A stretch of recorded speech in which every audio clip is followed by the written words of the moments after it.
आज की इस क्लास में हम लोग सीटेट पेपर 2 के सिलेबस के क्रम में जो हमारा सोशल स्टडीज का 60 मार्क्स का सिलेबस होता है, इसमें पॉलिटिकल साइंस का जो टॉपिक्स है उसमें हम लोग संसदीय सरकार यानी कि पार्लियामेंट्री गवर्नमेंट टॉपिक को कवर करेंगे। ठीक है, इसके पिछले वीडियोस को देखने के लिए आप हमारे चैनल पे प्लेलिस्ट पे जा करके देख सकते हैं। ठीक है, हिस्ट्री और आपके पॉलिटिकल साइंस की प्लेलिस्ट आपको वहाँ पे मिल जाएगी। जल्दी आपको ज्योग्राफी के भी वीडियो प्रोवाइड किए जाएंगे। तो आइए स्टार्ट करते हैं। संसदीय सरकार में देखते हैं क्या है। लोग और उनके प्रतिनिधि, पहला ये आपका हेडिंग है। इसके अंतर्गत क्या है, लोग संसद के लिए अपने प्रतिनिधियों का चुनाव करते हैं। ये हम लोग पहले भी पढ़ चुके हैं। ठीक है, किस तरह से जो है प्रतिनिधि चुनते हैं लोग। इन्हीं निर्वाचित प्रतिनिधियों में से एक समूह जो है सरकार बनाता है। तो समूह कौन सा, जो आपके निर्वाचित प्रतिनिधि हैं, जो चुने गए प्रतिनिधि हैं, उनमें से आपका कोई एक दल होगा जिसके आपके ज़्यादा बहुमत होगा, वो क्या बनाएगा, सरकार बनाएगा। जनता द्वारा चुने गए सभी प्रतिनिधियों के इस समूह को ही संसद कहा जाता है। तो अब जो संसद होती है उसमें केवल आपका जीता हुआ प्रत्याशी का जो है सांसद नहीं बैठता है, जबकि जनता ने जितने भी चुने हुए हैं प्रतिनिधि, ठीक है, चाहे वो आपके सरकार में हो या फिर ना हो, ठीक है, वो सारे कहाँ पे बैठते हैं, संसद में ही बैठते हैं। ओके, यह संसद सरकार को नियंत्रित करती है और उसका मार्गदर्शन करती है। तो जो संसद होती है, ठीक है, इसमें पक्ष और विपक्ष दोनों लोग बैठते हैं। तो ये जो आपकी सरकार बनाता है, जो बहुमत वाला व्यक्ति सरकार बनाता है, जो बहुमत वाली पार्टी सरकार बनाती है, उसको नियंत्रित करती है ये संसद और उसका मार्गदर्शन करती है। ठीक है, तो किस तरह से करेगी यही हम लोग आगे वीडियो में देखेंगे। तो इस लिहाज से अपने निर्वाचित प्रतिनिधियों के माध्यम से जनता ही सरकार बनाती है। तो सरकार तो जनता ही बना रही है। किस तरह से, जो प्रतिनिधियों को निर्वाचित कर रही है, यानी कि चुन रही है। प्रतिनिधियों को चुने ही जाते हैं ना, यहाँ पे हम लोग एमपी को चुन के जो है उनको संसद में भेजते हैं और उस पर नियंत्रण रखती है। ठीक है, तो ये जनता ही करती है, सरकार बनाती है और उस पर नियंत्रण रखती है। अब देखते हैं हम लोग भारतीय संसद से संबंधित इंपॉर्टेंट पॉइंट्स जो आपके दिए गए हैं बुक में। भारतीय संसद देश की सर्वोच्च कानून निर्मात्री संस्था है, यानी कि कानून को निर्माण करने वाली सबसे सर्वोच्च संस्था कौन सी है, तो वो आपकी संसद है। राज्य में हमने पढ़ा था कि कुछ मामलों में राज्य तो कानून बना सकते हैं, लेकिन अगर राष्ट्रीय हित की बात आ जाती है तो आपका जो कानून संसद में बनाए जाएंगे वो राज्यों को भी मानने पड़ेंगे। ठीक है, ये हमने पिछले क्लासेस में पढ़ा था। तो जो ये संसद है ये राष्ट्रपति और दो सदनों से मिलकर बनती है। तो ये दो सदन कौन है, तो संसद के दो सदन होते हैं आपके, एक तो आपका राज्यसभा और एक होता है आपका लोकसभा। ठीक है, तो जो संसद होती है, संसद में आपके कौन कौन हो गए, संसद में एक तो हो गया आपका राष्ट्रपति, ठीक है, इसके अलावा आपका राज्यसभा और लोकसभा। तो संसद जो है राष्ट्रपति, राज्यसभा और लोकसभा से मिलकर के बनती है। ठीक है, तो ये पॉइंट आपको याद रखने हैं। और दो सदन संसद के कौन से हैं, तो एक राज्यसभा एक लोकसभा है। राज्यसभा में कुल 245 सदस्य होते हैं। देश के जो उपराष्ट्रपति होते हैं वो राज्यसभा के सभापति होते हैं। इंपॉर्टेंट पॉइंट है, याद रखना इसको भी। कुल आपके 245 सदस्य। अभी इसको आगे भी हम लोग नीचे अभी और आगे पढ़ेंगे तो उस पर और ब्रेक करेंगे। इसमें 245 सदस्य किस तरीके से आते हैं। और देश के उपराष्ट्रपति जो होते हैं वही जो है राज्यसभा का सभापति होता है। इसके अलावा लोकसभा में कितने होते हैं, तो 545 सदस्य होते हैं। और इसकी अध्यक्षता कौन करता है, तो इसकी अध्यक्षता लोकसभा का अध्यक्ष करता है। ठीक है, तो लोकसभा अध्यक्ष जो होते हैं वो लोकसभा की अध्यक्षता करते हैं और राज्यसभा की अध्यक्षता आपके उपराष्ट्रपति करते हैं। इन्हें क्या कहा जाता है, जो है राज्यसभा का सभापति। ठीक है, तो ये सारे पॉइंट्स आपके क्लियर हो गए होंगे। संसद क्या काम करता है, संसद की क्या भूमिका है, आइए देखते हैं इसको। सबसे पहले तो जो भारतीय संसद है ये लोकतंत्र के सिद्धांतों में भारतीय जनता की आस्था का प्रतीक है। तो कौन से ऐसे सिद्धांत है जिसमें जो है भारतीय जनता की आस्था का प्रतीक है, तो ये सिद्धांत हैं आपके निर्णय प्रक्रिया में जनता की हिस्सेदारी और सहमति पर आधारित शासन। यानी कि निर्णय प्रक्रिया, यानी कि कोई भी कानून बनाना है, कुछ भी निर्णय लेना है तो उसमें जनता की हिस्सेदारी होगी। तो जनता की हिस्सेदारी किस तरह से होती है, अभी आपको बताया गया कि जनता अपने प्रतिनिधि चुन के भेजती है। तो जनता अपने प्रतिनिधियों के माध्यम से इसमें हिस्सेदारी लेती है संसद की निर्णय प्रक्रिया में। ठीक है ना, और उस पर जो है अगर सहमति भी बन रही है तो जनता की ही सहमति बन रही है एक हिसाब से, क्योंकि जो है उसके प्रतिनिधि इस पे सहमति बना रहे हैं।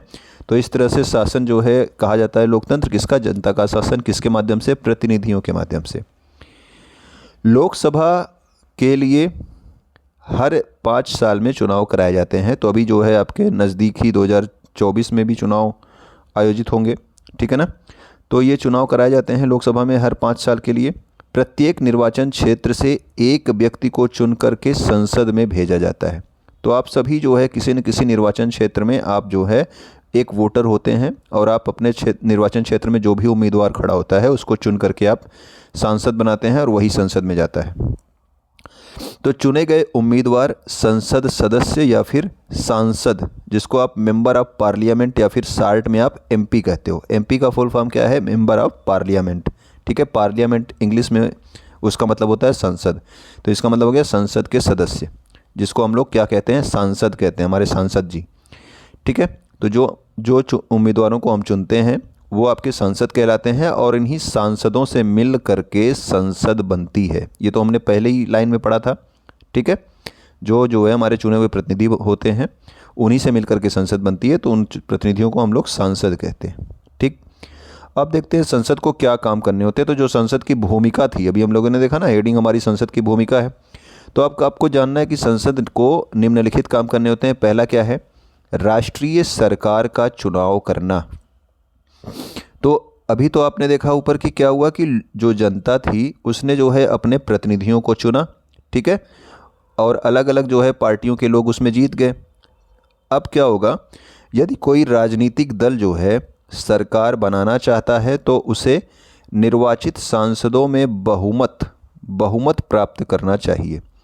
बहुमत कैसे मिलेगा, यानी कि आधे से अधिक, अभी यहाँ पे नीचे आएगा, ठीक है, आधे से अधिक जो है उनके अगर सांसद जीते हैं किसी एक पार्टी के, तो वो जो है क्या बना सकता है, सरकार बना सकता है, ठीक है। लोकसभा में कुल 545 सदस्य, अभी आपने ऊपर देखा था कि लोकसभा में कुल 545 सीटें होती हैं। तो 545 सदस्यों में जो 543 हैं वो निर्वाचित सदस्य होते हैं। निर्वाचित का मतलब इन्हीं 543 लोगों के लिए ही क्या किया जाता है, वोट किया जाता है। ये लोग चुने जाते हैं, ठीक है, इन्हीं का चुनाव होता है 543। जबकि 2 लोग कौन होते हैं, तो 2 लोगों को मनोनीत किया जाता है, ठीक है। इनका चुनाव नहीं होता है, इनको जो है लोकसभा में मनोनीत कर दिया जाता है, ठीक है। इसके लिए बहुमत हासिल करने के लिए लोकसभा में किसी भी दल के पास कम से कम 272 सदस्य होने चाहिए, ठीक है ना। तो कम से कम 272 सदस्य आपके होने ही चाहिए, ठीक। तो इसका जो है आप लोग आधा कर लो, आधे से ज़्यादा, आधे से एक अधिक, ठीक है। तो इस तरह से, तो ये आपका 272 सदस्य इसमें होने ही चाहिए आपको बहुमत हासिल करने के लिए। तो अभी आपको बताया गया ना कि बहुमत उसी का होगा जो आधे से अधिक होगा, ओके। तो लोकसभा चुनावों में जो बहुमत प्राप्त राजनीतिक दल है वही सरकार बनाती है, ठीक है। तो यानी कि जिसको आपके 272 से अधिक जो है सांसद जिस पार्टी के रहेंगे वही सरकार बनाएगी। एक तो आपका ये हो गया अगर आपकी अस्पष्ट बहुमत प्राप्त है तो। लेकिन एक और आपका बनता है, क्या होता है इसमें कि यदि किसी राजनीतिक दल को अस्पष्ट बहुमत नहीं मिलता, यानी कि किसी भी पार्टी, एक ही पार्टी को आपका 272 से ज़्यादा सीटें नहीं मिली, ठीक है, आधे से अधिक सीटें नहीं मिली, तो क्या होगा, तो कई छोटे छोटे जो राजनीतिक दल होते हैं वो लोग मिल करके क्या करते हैं कि 272 तक पहुंच जाते हैं, ठीक है। तो वो मिल करके जो है गठबंधन वाली सरकार बना लेते हैं।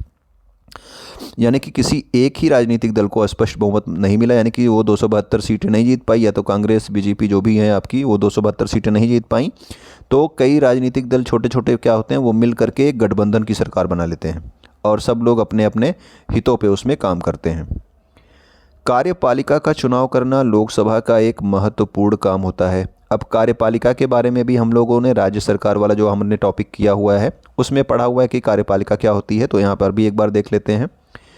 कार्यपालिका ऐसे लोगों का समूह होती है जो संसद द्वारा बनाए गए कानूनों को लागू करने के लिए मिल करके काम करते हैं, ठीक है। हमने पढ़ा था विधायिका क्या करती है, विधायिका आपके कानून का निर्माण करती है, और कार्यपालिका क्या करती है, जो कानून निर्मित होंगे उनको लागू कराने का काम करती है, ठीक है। भारत का जो प्रधानमंत्री होता है वो क्या होता है, भारत का प्रधानमंत्री सत्ताधारी दल का मुखिया होता है। तो सत्ताधारी दल क्या होगा, जो अभी आपका मैंने बताया कि जिसकी सरकार बनेगी वही आपका सत्ताधारी दल होगा, ठीक है। उसका मुखिया कौन होता है, तो एक प्रधानमंत्री होता है। प्रधानमंत्री अपने दल के सांसदों में से विभिन्न मंत्रालयों के लिए मंत्रियों का भी चुनाव करता है, ठीक है। तो जो आपके अलग अलग मंत्रालयों में कौन मंत्री बनेगा, इसका चुनाव भी कौन करेगा, आपका प्रधानमंत्री ही उसका भी चुनाव करता है, ठीक है। अब यहाँ पे देखिए दो आपके हाउस दिए गए हैं केंद्रीय सचिवालय के, इसको भी एक बार थोड़ा सा देख लेंगे। केंद्रीय सचिवालय की ये दो मुख्य इमारतें हैं, इनमें से एक का नाम साउथ ब्लॉक है और दूसरे का नाम नॉर्थ ब्लॉक है, ठीक है। एक आपकी साउथ ब्लॉक, दूसरे का नाम क्या है, नॉर्थ ब्लॉक। आपको ध्यान रखना है कि केंद्रीय सचिवालय की दो मुख्य इमारतें कौन सी हैं, क्योंकि आपके बुक में है तो आपसे सेंटेंस के रूप में ये पूछा जा सकता है। इसका निर्माण कब किया गया, तो 1930 के दशक में किया गया था। बाईं ओर यानी कि आपका ये आपका लेफ्ट साइड हो गया, बाईं ओर आपका साउथ ब्लॉक का चित्र, जिसमें कौन कौन से कार्यालय हैं, प्रधानमंत्री कार्यालय, रक्षा मंत्रालय और विदेश मंत्रालय हैं। और दाहिनी ओर आपका ये वाला जो है ये आपका नॉर्थ ब्लॉक है। नॉर्थ ब्लॉक में आपका क्या है, वित्त मंत्रालय, गृह मंत्रालय स्थित है, ठीक है। केंद्र सरकार के और भी मंत्रालय हैं जो नई दिल्ली के अलग अलग इमारतों में स्थित हैं। तो यहाँ पे आपको केंद्रीय सचिवालय की अगर बात की जाए तो इसमें जो है आपके दो मुख्य इमारतें, south block, north block.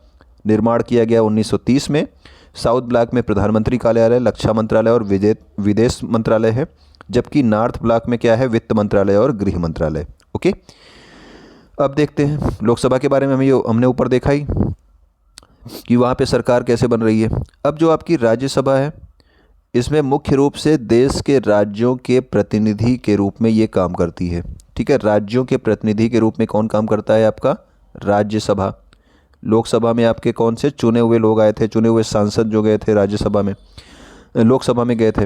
Rajya Sabha किस लिए काम करती है, तो देश के राज्यों के प्रतिनिधि के रूप में। देश में जो आपके अलग अलग राज्य हैं उनके प्रतिनिधि के रूप में, राज्यों की प्रतिनिधि कौन है, तो वो आपकी राज्यसभा है, ठीक है।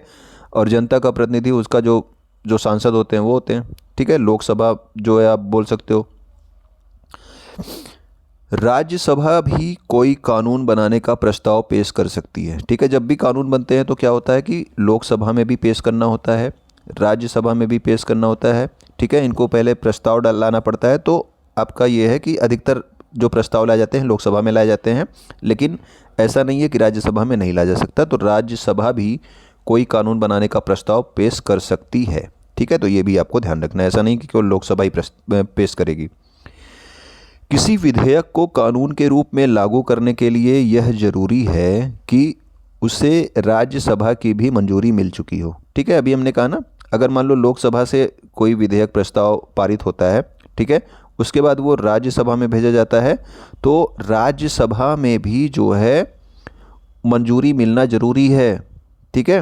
यानी कि लोकसभा से भी मंजूरी मिलनी चाहिए और राज्यसभा से भी मंजूरी मिलनी चाहिए, तभी कोई जो है आपका कानून बन सकता है, ठीक है। राज्यसभा लोकसभा द्वारा पारित किए गए कानूनों की समीक्षा करता है, ठीक। लोकसभा ने कोई जो है प्रस्ताव लाया, वहाँ से पास करके भेज दिया राज्यसभा में। अब राज्यसभा उस कानूनों की समीक्षा करेगा कि हाँ ये जो प्रस्ताव भेजा गया है लोकसभा से ये सही है या नहीं है, ठीक है। अगर ज़रूरत हुई तो उसमें ये संशोधन भी करता है, ठीक है। अब यहाँ से भेज दिया गया था इसके पास, इसने उसको देखा कि हाँ उसका रिव्यू किया, ठीक है, समीक्षा किया। उसके बाद जो है अगर उसमें संशोधन की ज़रूरत हुई तो ये अपने संशोधन भी करेगा कि हाँ इसमें ये बदलाव की ज़रूरत है, ठीक है। राज्यसभा के सदस्यों का चुनाव विभिन्न राज्यों की विधान सभाओं के निर्वाचित सदस्य करते हैं। अभी हमने क्या देखा था, लोकसभा में जनता ही चुनती थी। अभी ऊपर जो आपने पढ़ा था जिसमें आपके प्रधानमंत्री बन रहे थे, ठीक है ना, उसमें जनता चुनाव कर रही थी। लेकिन जो राज्यसभा होती है इसके सदस्य कैसे आते हैं, इसके सदस्यों का चुनाव अलग अलग राज्यों के जो विधान सभाओं के निर्वाचित सदस्य हैं, यानी कि जो हमारे विधायक लोग हैं, ठीक है ना, विधायक जो चुने हुए विधायक हैं, ठीक है, मनोनीत नहीं, जो चुने हुए विधायक लोग हैं वही लोग जो है राज्यसभा के सदस्यों का चुनाव करते हैं। क्यों, क्योंकि राज्यसभा क्या होती है, ये राज्यों की प्रतिनिधि होती है, ठीक है ना, तो राज्यों की प्रतिनिधि होती है, इसीलिए राज्यों के जो विधायक लोग होते हैं, ठीक है, विधानसभा के जो निर्वाचित सदस्य होते हैं वो लोग इसके लिए सदस्यों का चुनाव करते हैं। जबकि हमने कहा था लोकसभा जो अभी ऊपर पढ़ा था आपने, उसमें जो है कौन चुनाव करता है, उसमें डायरेक्ट जो है जनता चुनाव करती है, सांसदों को बनाती है, ठीक है। विधानसभाओं में भी जो विधायक होते हैं उनका चुनाव जनता ही करती है, ये हम लोगों ने पिछले क्लास में पढ़ा था। तो ये आपका क्लियर होना चाहिए कि राज्य के सदस्यों का चुनाव, राज्यसभा के सदस्यों का चुनाव कौन करता है, तो विभिन्न राज्यों की विधानसभाओं के निर्वाचित सदस्य करते हैं। निर्वाचित सदस्य इंपॉर्टेंट पॉइंट है, ठीक है। सभी सदस्य नहीं, निर्वाचित केवल जो चुने हुए सदस्य हैं, जो चुने हुए विधायक हैं, क्योंकि कुछ लोग को मनोनीत भी किया जाता है राज्यपाल के द्वारा। राज्यसभा के कुल 245 सदस्यों में से 233 निर्वाचित सदस्य होते हैं और 12 सदस्य राष्ट्रपति द्वारा मनोनीत किए जाते हैं। इंपॉर्टेंट पॉइंट है। अभी आपको स्टार्टिंग में ही बताया था कि राज्यसभा में कुल 245 सीटें हैं, जिसमें से केवल 233 लोगों का ही चुनाव होता है। यानी और चुनाव कौन करता है, अभी आपने देखा, चुनाव तो करते हैं हमारे विधानसभा के निर्वाचित सदस्य। इनके सदस्यों का, राज्यसभा के सदस्यों का चुनाव विधानसभा के निर्वाचित सदस्य करते हैं। तो 233 सीटें ही है आपकी राज्यसभा में जिनका चुनाव होता है। बाकी 12 जो सदस्य हैं उनको राष्ट्रपति जो है अलग अलग क्षेत्रों में जो अपनी ख्यातियाँ प्राप्त हैं, जैसे सचिन तेंदुलकर भी राज्यसभा के सदस्य बनाए गए थे, हेमा आपकी कौन सी रेखा बनाई गई थी। तो अलग अलग जो है क्षेत्रों में जिन्होंने उत्कृष्ट किया है, उन ऐसे 12 लोगों को राष्ट्रपति जो है मनोनीत करते हैं, ठीक है। तो ये आपको याद रखना है।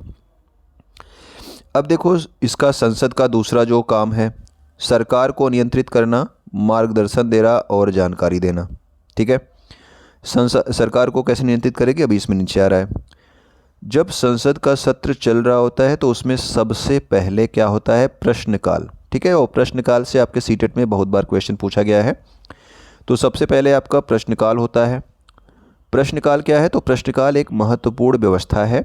इसके माध्यम से जो सांसद होते हैं, सांसद जो चुने हुए लोग हैं, वो सरकार के कामकाज के बारे में जानकारियां हासिल करते हैं, ठीक है। यानी कि सरकार क्या काम कर रही है उस पर ये लोग प्रश्न पूछते हैं, ठीक है। संसद जो सरकार के मंत्री लोग हैं उनसे क्या करेंगे, ये लोग प्रश्न पूछेंगे। जो आपके विरोधी पार्टी के जो सांसद लोग होते हैं वो लोग प्रश्न पूछते हैं, ठीक है। आपके खुद के सत्ताधारी पार्टी के भी लोग प्रश्न पूछ सकते हैं, ऐसी बात नहीं है। प्रश्नकाल के जरिए संसद कार्यपालिका को नियंत्रित करती है। कार्यपालिका कौन था, कार्यपालिका हमारे जो आपके प्रधानमंत्री और अलग अलग मंत्रालयों के मंत्री थे, ठीक है, उनको नियंत्रित करती है कौन, संसद। संसद में कौन है, संसद में हमारे सांसद लोग हैं जो प्रश्न पूछ रहे हैं सरकार से, ठीक है। सवालों के माध्यम से सरकार को उनकी खामियों के प्रति आगाह किया जाता है, ठीक है। प्रश्नों के माध्यम से जो सांसद लोग होते हैं, विपक्षी पार्टी के जो सांसद हैं, वो लोग सरकार के जो लोग होते हैं उनको बताते हैं कि इस अभी क्या क्या कमियां रह गई हैं, ठीक है ना, इसको भी आपको पूरा करना है, इस तरह से आपको काम करना है, ठीक है। वो आपके सरकार की नीतियों में कमियां भी निकालते रहते हैं, प्रश्न पूछते रहते हैं। इस तरह सरकार को भी जनता के प्रतिनिधियों यानी कि सांसदों के जरिए जनता की राय जानने का मौका मिलता है। अब देखिए, कई बार ऐसे मुद्दे होते हैं जिनको सांसद लोग जो है संसद में क्वेश्चन के रूप में वहाँ पे प्रश्न पूछते हैं, ठीक है। तभी जो है, अब देखिए जनता के ही प्रतिनिधि वहाँ पे गए हैं, ठीक है। तो जनता जो है यहाँ पे मिलती है सांसदों से, अपनी समस्याएं बताती है, फिर उसके बाद वो सांसद जो है संसद में जाकर के उनकी बात रखते हैं, ठीक है। उससे संबंधित प्रश्न पूछते हैं जो भी समस्याएं जनता ने उन्हें बताई हैं, ठीक है।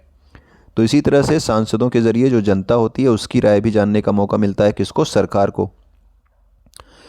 लोकतंत्र के स्वस्थ संचालन में विपक्षी दल एक अहम भूमिका अदा करते हैं। तो विपक्षी दल को जो है सही तरीके से जो है अपनी भूमिका अदा करनी चाहिए, ठीक है। फिलहाल ये सरकार की नीतियों और कार्यक्रमों की कमियों के सामने लाते हैं, ठीक है। यानी कि सरकार जो भी नीतियां बना रही लोगों के लिए, जो भी कार्यक्रम बना रही हैं, उसमें क्या कमियां हैं, ठीक है, क्या कमियां हैं, कैसे उसको और सुधार सकते हैं, ये आपकी विपक्षी दल जो है इस बात को निकालने में अहम भूमिका होती है इनकी, और अपनी नीतियों के लिए जन समर्थन जुटाते हैं। देखिए, अगर वो सरकार की नीतियों में कमी निकालेंगे तो क्या होगा कि लोगों को लगेगा कि हाँ, विपक्षी दल अच्छा काम कर रही है, अब अगली बार हम लोग इनको वोट देंगे, ठीक है। तो इसका जन समर्थन बढ़ता रहता है अगर ये सही से काम करते हैं विपक्षी दल। तो अगर ये सही से नहीं काम करते हैं तो लोग सरकार के साथ ही जुड़े रहते हैं। वित्त से संबंधित सभी मामलों में संसद की मंजूरी सरकार के लिए बहुत महत्वपूर्ण होती है। वित्त मतलब आपका पैसा, ठीक है। पैसे से संबंधित अगर कोई भी मामला है उसमें संसद की मंजूरी यानी कि संसद की मंजूरी आपको लेनी ही पड़ेगी, चाहे आप पैसे से संबंधित, सरकार अगर कोई भी काम करना चाहती है जिसमें पैसा इंक्लूड है तो उसमें पूरे संसद की मंजूरी जो है सरकार के लिए बहुत महत्वपूर्ण होगी कि नहीं, संसद की मंजूरी इसके लिए होनी चाहिए। इसके माध्यम से जो संसद है ये सरकार को नियंत्रित करती है, उसका मार्गदर्शन करती है और उसको सूचित करती है। ठीक है, अब ऐसा नहीं है कि सरकार को ज़रूरत पड़ी और सारा वो पैसा निकाल के अपना यूज कर ली, नहीं। अगर संसद की मंजूरी ज़रूरी है तो संसद क्या कर रही है, संसद जो है सरकार को नियंत्रित कर रही है, नहीं भाई तुमको इतना पैसा मिलेगा इस काम के लिए। ठीक है ना। तो इस तरह से जनप्रतिनिधियों के रूप में जो संसद है, संसद को नियंत्रित, निर्देशित और सूचित करने में सांसदों की अहम भूमिका होती है। तो संसद को नियंत्रित निर्देशित कौन करता है, तो जो हमारे सांसद लोग होते हैं। ठीक है ना, ये हमारी तरफ से प्रश्न पूछते हैं, वहाँ पे क्वेश्चंस उठाते हैं, तो जो संसद है इसको भी हमारे सांसद लोग जो है नियंत्रित करते हैं। ठीक, और जो संसद होती है, हमारी पूरी संसद जो होती है वो सरकार को नियंत्रित करती है। कानून बनाना, कानून बनाना इंपॉर्टेंट पॉइंट है आपका। ठीक है, तो आइए देखते हैं कानून बनते हैं कैसे। कानून बनाने में संसद की महत्वपूर्ण भूमिका होती है। ठीक है, संसद की एक महत्वपूर्ण भूमिका होती है कानून बनाने में। आमतौर पर सबसे पहले समाज के विभिन्न समूह ही किसी खास कानून के लिए आवाज़ उठाते हैं। जैसे कि आपके घरेलू हिंसा से संबंधित जब आवाज़ उठानी थी तो यहाँ पे पहले इस पे कोई कानून नहीं था, घरेलू हिंसा पे। ठीक है, घरेलू हिंसा से संबंधित कोई भी कानून नहीं था। ठीक है, दहेज से संबंधित कोई भी कानून नहीं था। लेकिन जब इस तरह के केस आने लगे तब जो है समाज के अलग अलग समूह जो है ये कानून बनाने के लिए अपनी आवाज़ उठाने लगे। ठीक है ना, इसके बाद ही जो है क्या करती है, संसद कानून बनाती है। संसद की जिम्मेदारी है कि वह लोगों के सामने आ रही समस्याओं के प्रति संवेदनशील हो।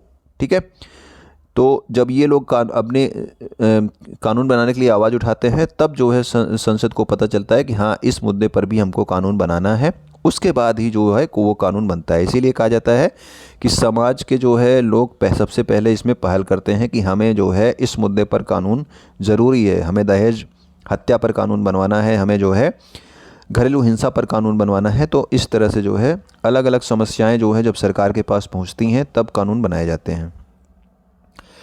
कानून बनाने के लिए किसी भी विधेयक को संसद के दोनों सदनों राज्यसभा और लोकसभा में पास होना जरूरी है। अभी हम लोग ऊपर ही इसकी बात कर रहे थे, यानी कि कोई भी आपका बिल आता है, कोई भी विधेयक आता है, सबसे पहले आपके मान लो राज्यसभा में आया फिर लोकसभा में आया, तो अगर राज्यसभा में आया है तो वो लोकसभा यहाँ से पास होने के बाद लोकसभा में भेजा जाएगा, और अगर लोकसभा में पहले ये बिल आया है तो यहाँ से लोकसभा से पास होने के बाद राज्यसभा में भेजा जाएगा।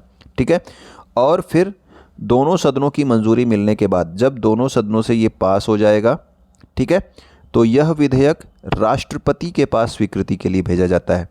ठीक है, यानी कि हम लोगों ने, यानी कि राज्यसभा और लोकसभा ने, यानी कि संसद ने कानून बना दिया है।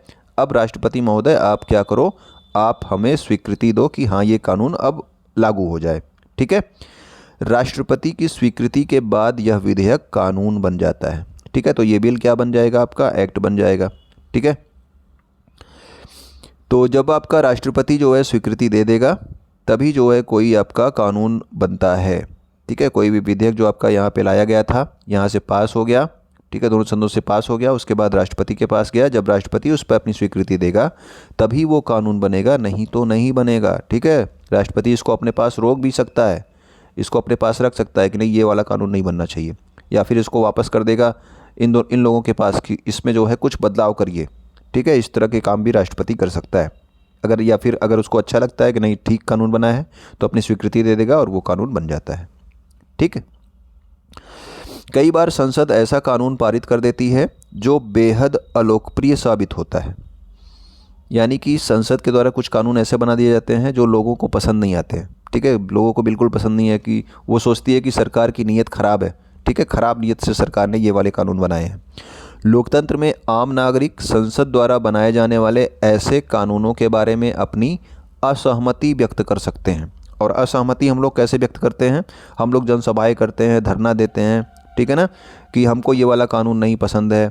ठीक है, तो इस तरह से जो है हम लोग असहमति जो है जता सकते हैं, आम नागरिक लोग। ठीक है, जो भी कानून बने हैं उसके खिलाफ।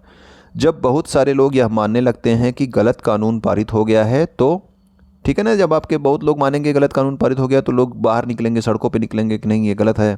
ठीक है, तो संसद के ऊपर भी उस कानून को दोबारा विचार करने का दबाव पड़ता है। अब एक लोग कहेंगे कि नहीं गलत कानून बना है तो संसद कुछ नहीं करेगी। जब बहुत सारे लोगों को लगने लगता है कि नहीं गलत कानून बना है, तभी संसद जो है उस कानून पर दोबारा विचार करती है कि नहीं ये इस पर जो है दोबारा विचार करने की ज़रूरत है। यदि लोग सोचते हैं कि कोई कानून सही नहीं है तो वे इस मुद्दे पर फैसले के लिए अदालत की शरण में भी जा सकते हैं। ठीक है, आप जो है सर्वोच्च न्यायालय पहुंच जाओ कि ये वाला कानून गलत बना है, उच्च न्यायालय पहुंच जाओ कि नहीं कानून सही नहीं बना है। ठीक है, यदि अदालत को भी ऐसा लगता है कि वह कानून संविधान के विरुद्ध है, अब जो है वो कानून जो बना है वो संविधान के कसौटी पर देखता है कौन, अदालत जो है देखेगा कि ये संविधान के विरुद्ध है या नहीं, किसी के अधिकारों का उल्लंघन तो नहीं कर रहा है, या फिर कोई भी आपका संविधान का कानून तो नहीं तोड़ रहा है, संविधान में जो चीज़ें लिखी है वो तो नहीं तोड़ रहा है। तो उसके विरुद्ध ये जांच करता है और उसमें संशोधन कर सकता है या फिर उसे रद्द भी कर सकता है। ठीक है, यदि ये वो संविधान के विरुद्ध है, किसी के अधिकारों का हनन कर रही है, तो उसको रद्द भी कर सकता है या फिर उसको जो है वहाँ तक संशोधित कर सकता है जितना वो कानून संविधान का उल्लंघन कर रहा होगा। ठीक है, तो अदालत ऐसा भी कर सकती है हमारी। अन्य तथ्य यहाँ पे कुछ और तथ्य आपके दिए गए हैं। संसद में कुछ सीटें जो है आपके अनुसूचित जाति होते हैं जिनको आप एससी बोलते हो, और आपके अनुसूचित जनजाति शेड्यूल ट्राइब, ये आपका शेड्यूल कास्ट है, ये आपका शेड्यूल ट्राइब है, ये आपका एससी नहीं ये एसटी है। ठीक है ना, एसटी। तो एससी और एसटी के लिए भी आरक्षित की जाती हैं। क्यों की जाती हैं? ऐसा इसलिए किया गया है ताकि इन चुनाव क्षेत्रों में केवल दलितों और आदिवासी उम्मीदवार ही जीते और संसद में उनकी उचित हिस्सेदारी हो। अब देखिए, जहाँ पे आपके आदिवासी क्षेत्र है वहाँ पे नॉर्मल आदमी जीत जाएगा तो वो आदिवासियों की समस्या को नहीं जान पाएगा। इसीलिए इन क्षेत्रों में जो है जो अनुसूचित जाति क्षेत्र होते हैं, जनजाति क्षेत्र होते हैं, वहाँ पे इनके लिए सीट आरक्षित होती है कि यही लोग यहाँ से लड़ेंगे, और इनसे ये उम्मीद की जाती है जो ये आपके एससी एसटी या दलित होते हैं, ठीक है, इनसे उम्मीद की जाती है कि वे दलितों और आदिवासियों की ज़िंदगी से जुड़े मुद्दों को ज़्यादा अच्छी तरह से संसद में उठा सकते हैं। अगर ये वहीं उसी क्षेत्र से आए हैं, उन्होंने वो ज़िंदगी देखी है, तो उनके मुद्दे वो लोग उठा सकते हैं संसद में। ठीक है ना, कि इनको ये परेशानी है, इनको इस तरह से काम दिया जाना चाहिए, क्या करना चाहिए। ठीक है, और अगर नॉर्मल कोई दूसरे क्षेत्र का वहाँ पे जीत जाता है तो उसे पता ही नहीं होगा कि वहाँ की क्या समस्याएं हैं, इसीलिए ये सीटें आरक्षित की जाती हैं। अब देखिए अगला जो है हमारा, 60 साल पहले संसद में केवल 4% महिलाएँ थीं। 60 साल पहले केवल 4% महिलाएँ थीं आपके संसद में। आज भी उनकी संख्या 11% के जरा सी ऊपर पहुंची है। जो आपका अभी हाल ही में 2019 का चुनाव हुआ था उसमें लगभग 11% महिलाएं हैं। ठीक है ना, संसद में महिलाओं का प्रतिनिधित्व बढ़ाने के लिए अभी इसी वर्ष जो है 2023 में, ठीक है, 2023 में क्या किया गया, सरकार द्वारा महिलाओं के लिए 33% सीटें आरक्षित कर दी गई हैं। अब जो है आपका जो संसदीय चुनाव होगा, संसद का चुनाव होगा, उसमें 33% महिलाएं जो हैं चुनाव लड़ेंगी। ठीक है, कितनी जीतेंगी वो अलग बात है, लेकिन 33% जो है सीट पर महिलाएं चुनाव लड़ने वाली हैं अब। ठीक है, ऐसा आरक्षण दे दिया गया है इनको। इसके लिए नारी वंदन अधिनियम करके आया था। ठीक है, अब देखते हैं घरेलू हिंसा के बारे में भी हमारे बुक में दिया हुआ है थोड़ा सा, तो ये भी हमें जानना जरूरी है। जब परिवार का कोई पुरुष सदस्य, आमतौर पर पति के बारे में ये बात कही जाती है, घर की किसी औरत, और वो औरत कौन हो सकती है, आमतौर पर उसकी पत्नी, इस पति की जो है पत्नी हो सकती है। तो पति जो है ये आपका पुरुष सदस्य अगर किसी औरत के साथ मारपीट करता है, उसको चोट पहुंचाता है, या मारपीट अथवा चोट की धमकी देता है कि मैं तुम्हें मार डालूंगा, ठीक है, ये धमकी अगर दे रहा है तो सामान्यतः इसे घरेलू हिंसा कहा जाता है। ठीक है, आप उसके साथ मारपीट कर रहे हो, उसको चोट पहुंचा रहे हो, या फिर उसको मारपीट और चोट की अगर धमकी भी दे रहे हो तो उसको क्या कहा जाएगा, घरेलू हिंसा कहा जाता है। औरत को यह नुकसान शारीरिक मारपीट या भावनात्मक शोषण के कारण पहुंच सकता है। भावनात्मक शोषण, आप उसको बहुत बुरा भला कह रहे हो, रोज़ जो है उसको कुछ न कुछ सुनाते रहते हो। ठीक है, तो ये उसका भावनात्मक शोषण हो गया। मारपीट कर रहे हो तो भाई शरीर पे उसके निशान दिखेंगे ही, शारीरिक मारपीट। यह शोषण जो है ये मौखिक हो सकता है, यानी कि मौखिक का मतलब आप मुंह से डेली आप उसको गालियाँ दे रहे हो। ठीक है, यौन हो सकता है, यौन का मतलब आप उसके साथ ज़बरदस्ती जो है कर रहे हो उसके शरीर के साथ, या फिर आर्थिक शोषण। आर्थिक शोषण यानी कि पैसे से संबंधित कोई भी शोषण जो है आप कर रहे हो, तो ये 3 तरीके के आपके शोषण हो सकते हैं, मौखिक, यौन या फिर आर्थिक शोषण हो सकता है। ठीक है, इसके लिए कानून बनाया गया। जब इस तरह की चीज़ें होने लगी समाज में तो लोगों ने आवाज़ उठाई ठीक है। उसके बाद संसद ने इस पे कानून बनाया। अभी हमने देखा था संसद में कानून कैसे बनते हैं। घरेलू हिंसा कानून 2005 बनाया गया। इसमें महिलाओं की सुरक्षा की परिभाषा ने घरेलू शब्द की समझ को और अधिक व्यापक बना दिया। ठीक है, घरेलू का मतलब क्या हो गया आपकी। अब देखो ऐसी महिलाएं जो है घरेलू के दायरे का हिस्सा मानी जाएंगी। कौन सी महिलाएं घरेलू के दायरे में आएंगी? जो हिंसा करने वाले पुरुष के साथ एक ही मकान में रहती हैं या फिर रह चुकी हैं, यानी कि पहले उस पुरुष के साथ रहती थी जो हिंसा कर रहा है, या फिर अभी भी अगर रह रही हैं, तो ये जो है आपके घरेलू के अंतर्गत आ जाएंगी। ठीक है ना, घरेलू शब्द के। तो घरेलू हिंसा कानून कब का है? 2005 का है। ये भी आपको याद रखना है। ये आपका किस तरह का शोषण हो सकता है ये भी आपको याद रखना है। ठीक है ना। और अगर मारपीट कर रहा है या फिर मारपीट की धमकी भी दे रहा है तब भी उसे घरेलू हिंसा कहा जाएगा।